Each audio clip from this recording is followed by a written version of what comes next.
nor should you do that. This is where I failed. Don't make the same mistakes, right? And so I don't know how many people, it might be none, it might be one. I don't know how many people I've truly affected, but I pray that somewhere down the line, I have affected somebody in a positive, where what I said and mentored and coached them, they said, wow, this has made a difference, type of thing.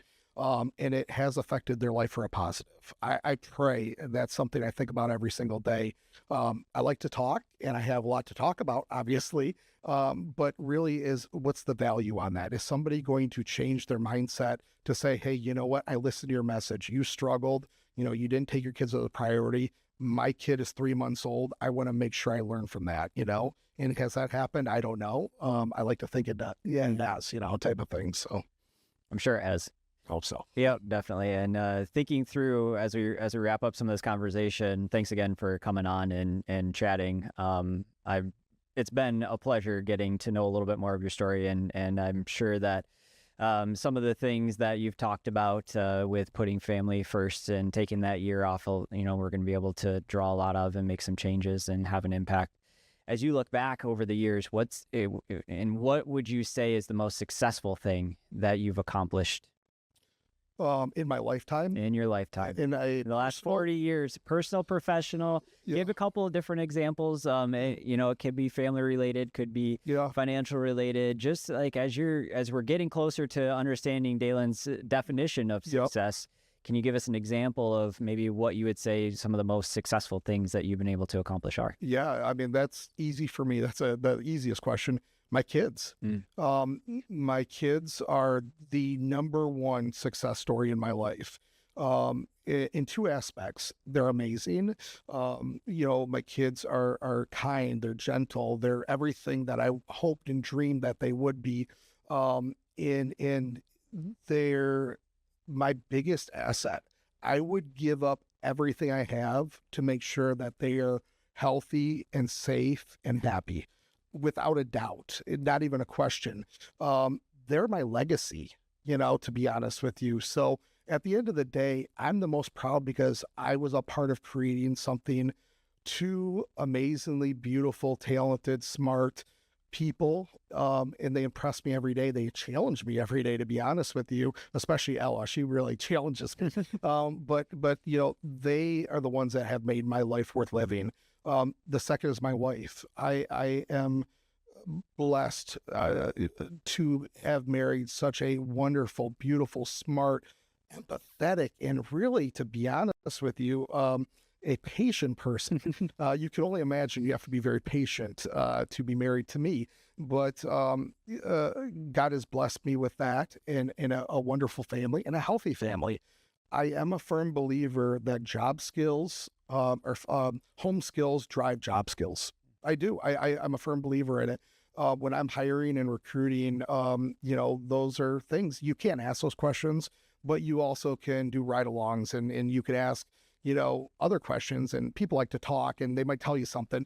But at the end of the day, if your home life is wholesome and it's happy and the kids are happy and, you're affectionate and loving, I think that really transfers over to the business side of it. If things are chaotic and there's fighting, because I grew up in that, I think that has a very big effect, a profound effect on how you're going to perform in the realm of things, the business culture, whatever.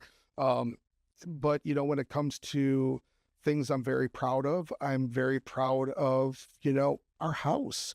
I grew up in a trailer, to be honest with you. I get to go to a house that I built in 2014 and it's everything I ever wanted. And it's comfortable and it's, it's a good working environment. And I was lucky enough to buy 5 acres, wooded lawn in Grand Haven Township, which is very hard to do nowadays. But I've been blessed. That is something I drive home every day and I don't take for granted. And I never will, because when you grow up with a leaky roof or pipes freezing because, you live in a trailer and you don't have water. And when you do, it's cold because the water heater doesn't work. Those are things that you just don't take for granted, or you shouldn't. And I never will take for granted.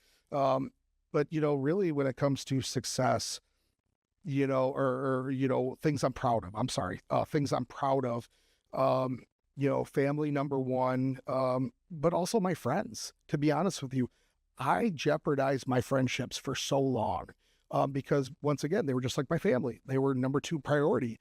And it wasn't until the last year and a half that I realized how important it is to have that support base. People you could talk to that really generally care about your well-being. And for me, if I'm not talking to somebody or if I'm not saying stuff and we're in a group setting, there's something going on there, right? I have close enough friends that realize that and say, hey, why are you talking? Why, they become accustomed to it. Well, I'm having, this issue, whatever. Well, let's talk about it. And so surround yourself with people that genuinely care about you. They're not your friends because of a benefit. They're not your friends because you have a boat. They're not your friends because of some tangible asset you have. They're your friends because they care and love who you are as a person, no matter your best times and your worst times or your faults or whatever. They're there to support you and you're there to support them. And you build that bond and relationship. I lost that for over a decade.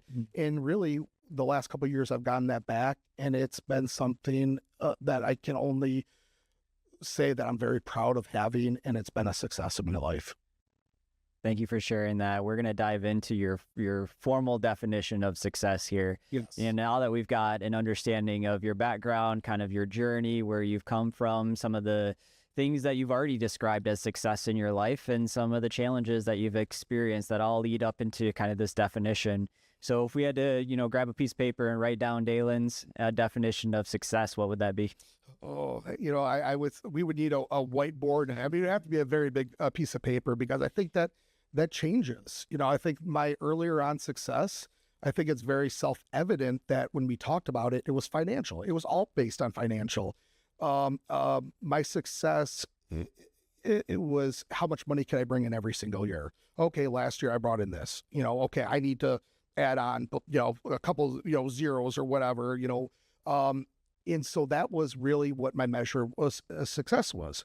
Well, I think my success measure now is really changed. It's been more of stability. It's been more of knowing that you've made the right decisions to make sure that your family is set up now, but also when you're gone, right? Are they going to have the chances? And I think now it's more important than ever because, I mean, look at house prices, right? These kids are graduating college, they're getting jobs, and really, wages haven't gone up that much, but 7%, and inflated home prices, all they want to do is buy their first home. That was the most exciting thing I ever did. That first home, when me and Amanda, we had no furniture. We moved into a completely empty house. I think we got a pizza and we grabbed a couple of lawn chairs from my parents, and that was our furniture. So that's the biggest thing is success has changed a lot for me, going from financial to more stability.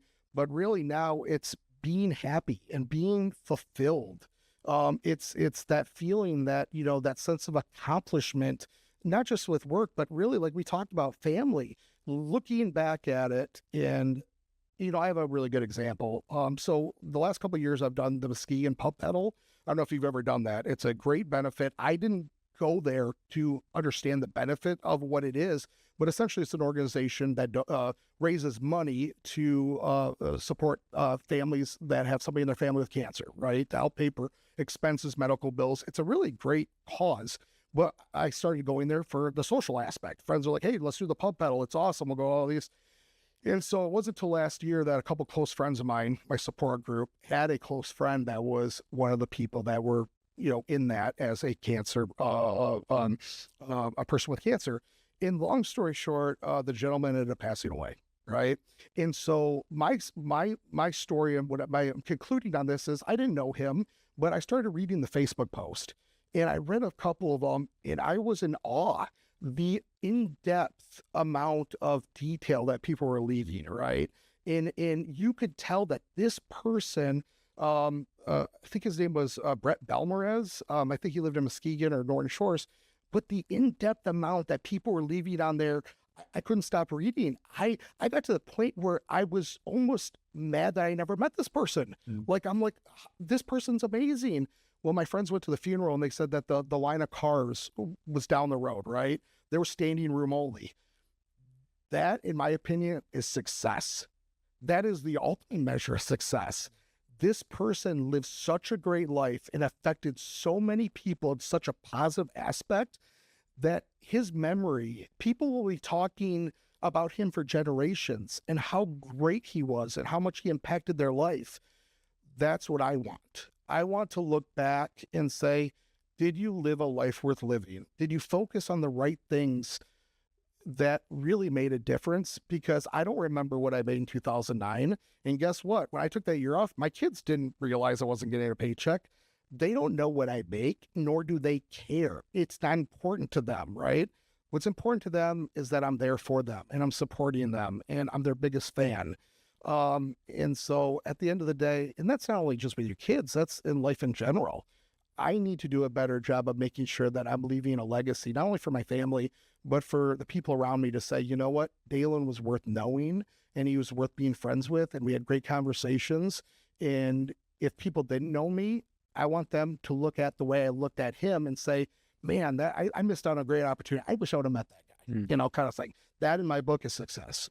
Well, thank you for sharing. And it has been a pleasure getting to know you and becoming your friend over these years and getting the chance to, play pickleball together or do whatever. And, thanks again for coming on today and sharing your journey as well as your definition of success. Thank you, Stephen. This has been a blast. It's a true honor to be here and can't thank you enough.